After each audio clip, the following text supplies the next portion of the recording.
कि एक दिन राजा दशरथ अपने महल में उदास बैठे हुए हैं।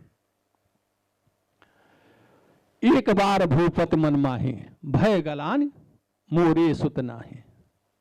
उस अवस्था में चिंतित बैठे हुए हैं महाराज दशरथ। वह चिंता कर रहे हैं कि मेरा सब कुछ तो है, मैंने बड़े अश्वमेध यज्ञ किए, बड़े बड़े हमने युद्ध लड़े, बड़े बड़े काम किए, जीवन का जितना अभिप्राय होता है, जितना जीवन में इच्छाएं होती हैं, कामनाएं होते हैं, सबको हमने पूरा किया। लेकिन एक ही चीज की मेरे जीवन में कमी है कि मेरे कोई वंशावली नहीं है। मेरे बाद अयोध्या को और मेरे इस कौशल राज्य को कौन देखेगा।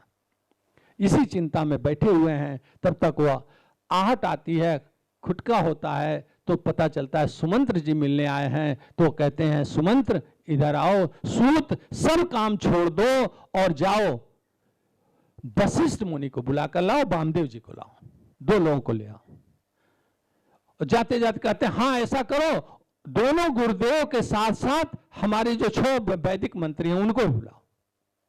तो 16 मंत्रियों में से 8 जो 6 और 2 गुरु जी, 8 मंत्रियों को जो वैदिक मंत्री हैं और गुरु के समान उनका आदर है अयोध्या में राजा दशरथ के महल में, उनको बुलाते हैं और उनसे वह मंत्रणा करते हैं कि गुरुदेव मैं आप लोगों के सामने अपने मन की बात रखता हूं कि मेरा कोई पुत्र नहीं है, मेरी कोई वंशावली नहीं है, इसलिए मैं बहुत चिंतित हूं और मुझे क्या करना चाहिए।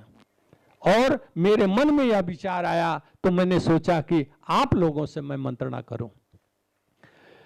वह 8 मंत्री जिसमें वशिष्ठ जी साधु साधु करके उनका मनोबल बढ़ाते हैं, कहते हैं कि महाराज आपने बहुत अच्छा सोचा है, महाराज आपने जो यह मन में निर्णय लिया है कि कुछ करना चाहिए, यह बहुत साधुवाद के पात्र हैं आप, तो क्या करना चाहिए।